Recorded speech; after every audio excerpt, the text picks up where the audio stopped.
മലയാള സിനിമയിലെ ഗെയിം ചേഞ്ചറാണ് അമൽ നീരദ്. ഈ വീഡിയോയിൽ അമൽ നീരദ് സിനിമയിലെ ടോപ്പ് 10 മാസ് സീൻസ് റാങ്കിംഗ് ചെയ്യുന്നു. ലാലേട്ടൻ അനശ്വരമാക്കിയ 20ാം നൂറ്റാണ്ടിലെ സാഗർ ഏലിയാസ് ജാക്കിയുടെ സെക്കൻഡ് പാർട്ടാണ് അമൽ നീരദിന്റെ സിനിമ. സാഗർ ഏലിയാസ് ജാക്കി റീലോഡഡ് 20ാം നൂറ്റാണ്ടിന്റെയും അമൽ നീരദ് സിനിമകളുടെയും നിലവാരം എത്താൻ കഴിഞ്ഞിട്ടില്ല എന്നുള്ളത് സത്യമാണ്. വളരെ മോശം സ്ക്രിപ്റ്റ് ആയിട്ടുകൂടിയും സാഗർ എന്ന മിത്രത്തെ നിനക്കറിയൂ, ജാക്കി എന്ന ശത്രുവിനെ നിനക്കറിയില്ല എന്ന സീനാണ് ഈ സിനിമയിലെ ഏറ്റവും മാസ് സീനായിരുന്നത്. ജാക്കി എന്ന ശത്രുവിനെ നിനക്കറിയില്ല. ബിഗ് ബിക്ക് ശേഷം മമ്മൂക്ക അമൽ നീരദ് ഒന്നിക്കുന്ന സിനിമയാണ് ഭീഷ്മ. വളരെ ബിഗ് ഹൈപ്പിലാണ് സിനിമ റിലീസ് ചെയ്തത്. സിനിമയുടെ മൈക്കിളപ്പന്റെ ഇൻട്രോ സീൻ തൊട്ട് ചാമ്പിക്കോ വരെയുള്ള സീൻ തന്നെ വരാൻ പോകുന്ന മാസ് സിനിമയുടെ ഒരു ആചാരവടിയായിരുന്നു. ഒരു മാസ് സിനിമ എങ്ങനെ തുടങ്ങണം എന്നതിന്റെ ക്ലാസിക് ഉദാഹരണമാണ് ഈ സീൻ. ഒരു ദുരഭിമാന കൊലയുടെ ഇമോഷണൽ സീനിൽ നിന്ന് തുടങ്ങി ഒരു ഫാമിലി ഗെറ്റ് ടുഗദറിലെ ഫോട്ടോ സെഷനിൽ അവസാനിപ്പിക്കുന്ന സീൻ ഗോഡ് ഫാദറിലെ രംഗങ്ങളെ ഓർമ്മിപ്പിക്കുന്നു. ചാമ്പിക്കോ എന്ന് പറഞ്ഞ് ഒരിടത്ത് ഫോട്ടോഷൂട്ട് നടക്കുകയും മറ്റൊരിടത്ത് ശിവൻകുട്ടിയുടെ സൂപ്പർവിഷനിൽ സൂപ്പർ അടിയും നടക്കുന്നു. സിനിമയുടെ ആദ്യ 15 മിനിറ്റ് കൊണ്ട് തന്നെ ഭീഷ്മയുടെ മൂഡും മാസും അമൽ നീരദ് സ്കെച്ചിട്ടു.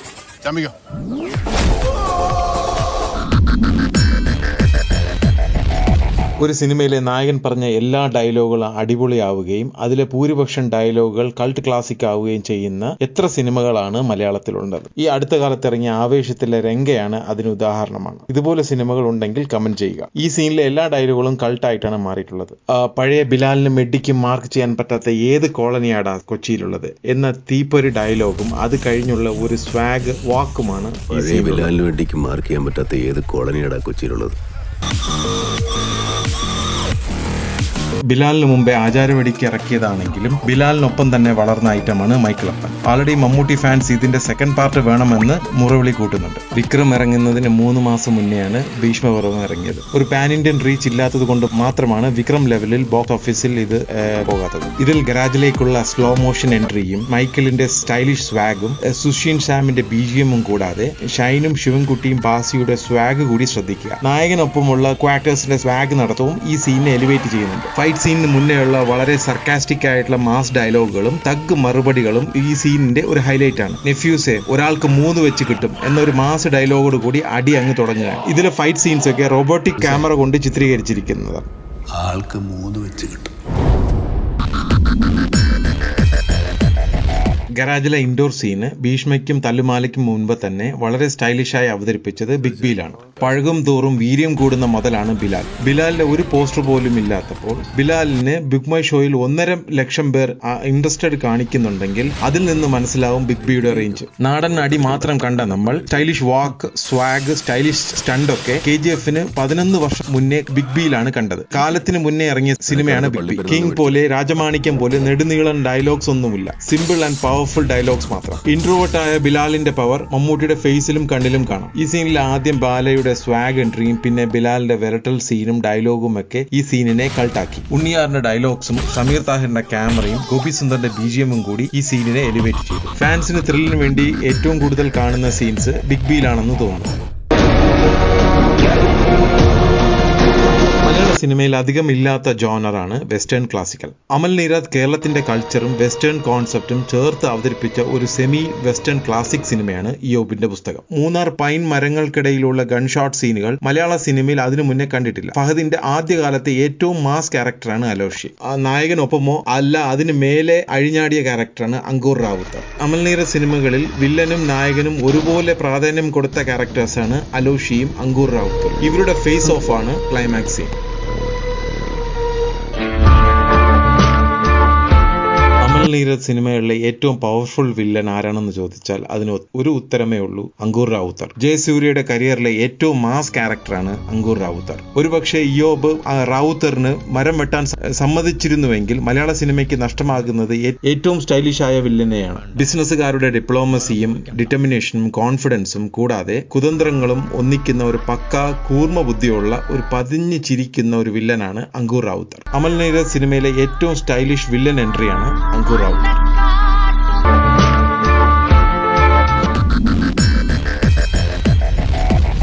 മലയാള സിനിമയിൽ ഒരുപാട് അടിപൊളി നാടൻ ഇൻട്രോസ് ഉണ്ടെങ്കിലും ഏറ്റവും സ്റ്റൈലിഷായ ഇൻട്രോ സീൻ ഏതെന്ന് ചോദിച്ചാൽ ബിഗ് ബിയിലെ ഇൻട്രോ സീൻ എന്ന് തന്നെ പറയേണ്ടി വരും. ഇതിനു മുന്നേ ഇറങ്ങിയ സാമ്രാജ്യത്തിലെ അലക്സാണ്ടറിന് മേലെ നിൽക്കുന്ന ഇൻട്രോ. സാമ്രാജ്യത്തിലെ ഇൻട്രോ സീൻ ഇളയരാജ ആയിരുന്നുവെങ്കിൽ ബിഗ് ബിയിലുള്ളത് ഗോപി സുന്ദറിന്റേതാണ്. BGM, slow motion walk, colour scheme, rain patterns, കൊച്ചിയുടെ smell and sound, camera angles, Celtic music എന്നിവ ചേർന്നുള്ള ഈ സീനിൽ പിറന്നത് മോളിവുഡിലെ ഏറ്റവും സ്റ്റൈലിഷ് ഇൻട്രോ സീൻ എന്ന് മാത്രമല്ല, വിനീത് ശ്രീനിവാസൻ പറഞ്ഞതുപോലെ ന്യൂ ജനറേഷൻ സിനിമയുടെ തുടക്കവും പിന്നെ കൊച്ചി എന്ന പോസിറ്റീവ് ക്യാരക്ടറിന്റെ തുടക്കവും ബിഗ് ബിയിൽ നിന്നാണ് സ്റ്റാർട്ട് ചെയ്തത്. മലയാള സിനിമയിലെ തീം മ്യൂസിക് എന്നത് അധികം പോപ്പുലർ അല്ലാത്ത കാലത്താണ് ബിഗ് ബി ഇറങ്ങുന്നത്. അന്ന് എന്റെ മ്യൂസിക് പ്ലെയറിൽ good bad ugly, mission impossible, gladiator എന്ന തീം മ്യൂസിക്കിനൊപ്പം തന്നെ കേട്ടിരുന്ന തീം മ്യൂസിക്കാണ് ബിഗ് ബിയിലേത്.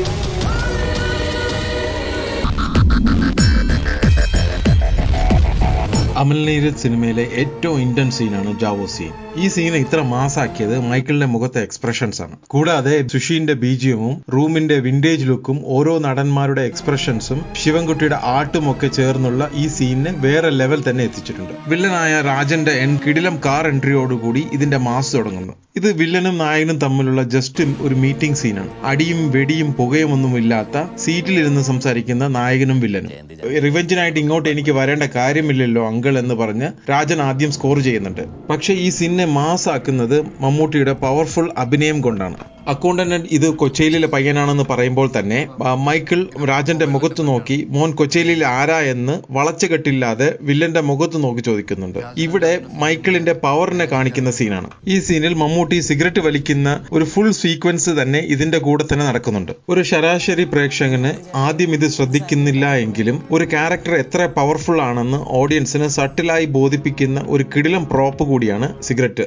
ജാവോ എന്ന് പറഞ്ഞിട്ട് സിഗരറ്റിന്റെ പുക ഊതി വിട്ടിട്ടുള്ള മുഖത്തെ എക്സ്പ്രഷൻസ് ഒരു വേറെ ലെവൽ തന്നെയായിരുന്നു. ഈ സീനിൽ മൈക്കിൾ ശിവൻകുട്ടിക്ക് ഒരു ഓർഡറും കൊടുക്കുന്നില്ല എങ്കിലും സിഗരറ്റ് തട്ടിക്കളയുന്നതോടുകൂടി ശിവൻകുട്ടിക്ക് കാര്യം മനസ്സിലാകുന്നു. എന്നിട്ട് ശിവൻകുട്ടി രാജന് നേരെ ഇറങ്ങിപ്പോകാൻ ആക്രോശിക്കുന്നുമുണ്ട്. ഒരു മാസ് സീനിൽ നായകനും വില്ലനും മാത്രമല്ല സപ്പോർട്ടിംഗ് കാസ്റ്റിനും ഒരുപാട് റോൾ ഉണ്ടെന്ന് കാണിച്ചിരുന്ന സീനാണ്. ഇതിന് മേലെയുള്ള ഒരു മീറ്റിംഗ് സീൻ ഉണ്ടെങ്കിൽ കമന്റ് ബോക്സിൽ പറയുക.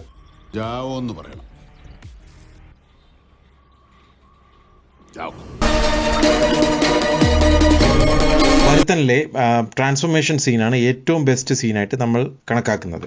ഭീഷ്മയിലെ ജാവോ സീനിനൊപ്പം നിൽക്കാൻ പറ്റുന്ന സീനാണ് വരുത്തനിലെ ക്ലൈമാക്സ്.